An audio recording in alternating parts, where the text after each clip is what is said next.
অনেকগুলো অ্যাডভান্স এবং স্মার্ট ফিচারের সমন্বয়ে দেশের বাজারে লঞ্চ হয়ে গেল টেকনো স্পার্ক সিরিজের নতুন আকর্ষণ টেকনো স্পার্ক গো 1। আকর্ষণীয় ডিজাইনের সাথে এতে পাচ্ছেন 4.5G এর সুবিধা।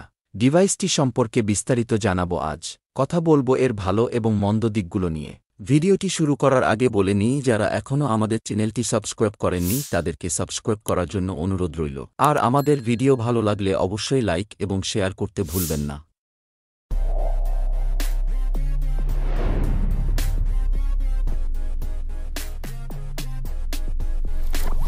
বক্সটি আনবক্সিং করলেই প্রথমেই পাচ্ছেন ডিভাইসটি। এর সাথে পাচ্ছেন 15 ওয়াটের একটি চার্জিং অ্যাডাপ্টর, একটি টাইপ সি চার্জিং কেবল, একটি ইয়ারফোন, একটি সিম ইজেক্টর পিন, ওয়ারেন্টি পেপারস এবং একটি ট্রান্সপারেন্ট টিপিইউ কেস। স্ক্র্যাচ থেকে ডিভাইসটিকে বাঁচিয়ে রাখতে টিপিইউ কেসটি ব্যবহারের অনুরোধ রইল। ডিভাইসটিতে একটি প্রি অ্যাপ্লাইড স্ক্রিন প্রোটেক্টরও দেয়া আছে, তবে সেটা তুলে একটি প্রোটেক্টিভ গ্লাস লাগিয়ে রাখলে ভালো হয়। টেকনো স্পার্ক গো 1 এর বেগ ডিজাইন অনেকটা আইফোন 13 থেকে ইন্সপায়ার্ড বলা যায়। তবে ইন্সপায়ার্ড হলেও ডিভাইসটি যেন এক কথা একটি পিস অব বিউটি। বিশেষ করে আমাদের হাতের ব্ল্যাক কালারের চেয়েও হোয়াইট কালারের ভেরিয়েন্টটি অনেক বেশি সুন্দর এবং আকর্ষণীয়। আগের মডেলের চেয়েও এবারের মডেলটি কিছুটা বড় সাইজের হলেও হাতে নিতে তেমন বেগ পেতে হয়নি। এছাড়া রেগুলার ডিজাইন থেকে বেরিয়ে এসে এই ধরনের একটি লুক্রেটিভ ডিজাইন প্রোভাইড করার জন্য টেকনো অথরিটিকে অসংখ্য ধন্যবাদ। ডিভাইসটি 2টি ভেরিয়েন্ট এবং 3টি কালারে আমাদের দেশে পাওয়া যাচ্ছে। ডিভাইসটির কালারগুলো হল ব্ল্যাক, হোয়াইট এবং গ্রিন। যেখানে স্পার্ক গো 1 এর 4/64GBর অফিসিয়াল বাজার মূল্য ধরা হয়েছে 10,999 টাকা এবং 4/128GBর অফিসিয়াল বাজার মূল্য ধরা হয়েছে 12,499 টাকা। এই দামে ডিভাইসগুলো কতটুকু অর্থিত সেটা জানানোর জন্য কমেন্ট বক্স খোলা রইল।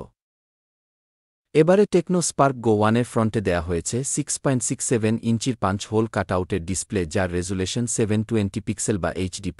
তবে এতে পাচ্ছেন এবার 120 হার্জের হাই রিফ্রেশ, যা আপনার ডেইলি কাজগুলোকে আরও বেশি ফ্লুয়েন্ট করবে। ডিসপ্লেটির পিক্সেল ডেন্সিটি 260 ppi, এর স্ক্রিন টু বডি রেশিও 85.5%। ডিসপ্লেটির প্রোটেকশন সম্পর্কে কোনো তথ্য পাওয়া যায়নি, তাই একটি স্ক্রিন গ্লাস ব্যবহারের পরামর্শ রইল। এবার ডিসপ্লে কোয়ালিটি নিয়ে বলতে গেলে এই দামে ডিসপ্লেটিতে কমপ্লেনের কোনো সুযোগ থাকছে না। পিক্সেল ডেন্সিটি কম হলেও ডিসপ্লের শার্পনেস এর তেমন কোনো ঘাটতি চোখে পড়ার মতো নয়। এছাড়া এর 120 হার্জের হাই রিফ্রেশ এই দামের অন্য কোনো ফোনে দেয়া হয়নি। আমার কাছে এই দামে এটাই বেস্ট ডিসপ্লে বলে মনে হয়েছে। এছাড়া এই ডিসপ্লের কর্নারের রাউন্ড শেপ আগের চেয়ে কিছুটা বাড়ানো হয়েছে, যা ডিজাইনে অনেকটা নতুনত্ব দিয়েছে।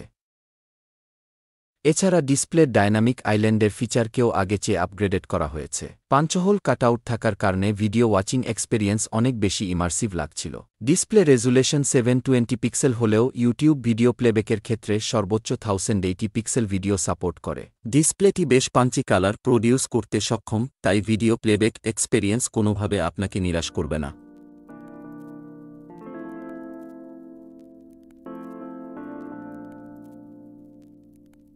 ডিভাইসটিতে থাকছে Unisoc tiger T615 octa-core processor, যা 12 ন্যানোমিটার ফেব্রিকেশনে তৈরি। এর ম্যাক্সিমাম ক্লক স্পিড 1.8 গিগাহার্জ পর্যন্ত।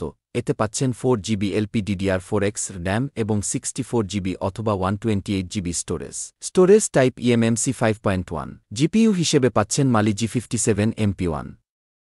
ডিভাইসটির গেমিং পারফরম্যান্স নিয়ে বলতে গেলে এই প্রসেসরটি গেমিং প্রসেসর না, তবে ছোটখাটো 2D এবং 3D গেমগুলো প্লে করা যাবে। ডিভাইসটিতে আমি ফ্রি ফায়ার গেমটি রান করে দেখেছি।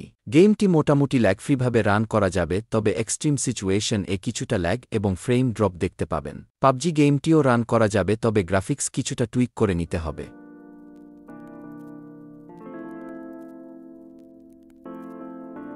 ডিভাইসটি রান করছে অ্যান্ড্রয়েড 14 এর গো এডিশন এ, which is based on iOS 14। যেহেতু এখানে গো এডিশন ব্যবহার করা হয়েছে, সেক্ষেত্রে কিছুটা কম কাস্টমাইজেশনের সুযোগ থাকছে। তবে ইউআই পারফরম্যান্স আমার কাছে খুব ভাল লেগেছে, কোনো ধরনের ল্যাগিং এর দেখা পাইনি। এছাড়া 120 হার্জের হাই রিফ্রেশ রেটের কারণে অ্যাপস ওপেনিং এবং ইউআই পারফরম্যান্স অনেক ফ্লুয়েন্ট ছিল। সিকিউরিটি সেকশনে এতে পাচ্ছেন সফটওয়্যার বেসড ফেস আনলক এবং সাইড মাউন্ট ফিঙ্গারপ্রিন্ট সেন্সর, যেটির আনওয়াকিং স্পিড অনেক ফাস্ট এবং খুবই অ্যাকুরেটলি কাজ করছিল। এটি এই বাজেটে আমার দেখা সবচেয়ে fast fingerprint sensor. Unlocking speed এক কথায় ব্লেজিং ফাস্ট। এতে আরও পাচ্ছেন ডুয়াল স্টেরিও স্পিকারের সুবিধা, যা এই বাজেটে প্রশংসার দাবি রাখে।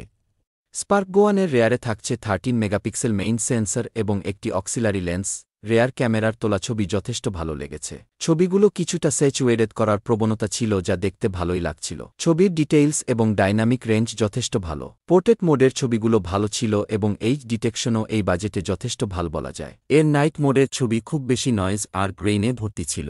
রেয়ার ক্যামেরাতে 1080 পিক্সেলে 30 এফপিএসে ভিডিও রেকর্ডিং করা যাবে, তবে এতে কোনো ইনবিল্ট স্ট্যাবিলাইজেশন থাকছে না। স্পেশাল ফিচার হিসেবে এতে পাচ্ছে ডুয়াল ভিডিও মোড।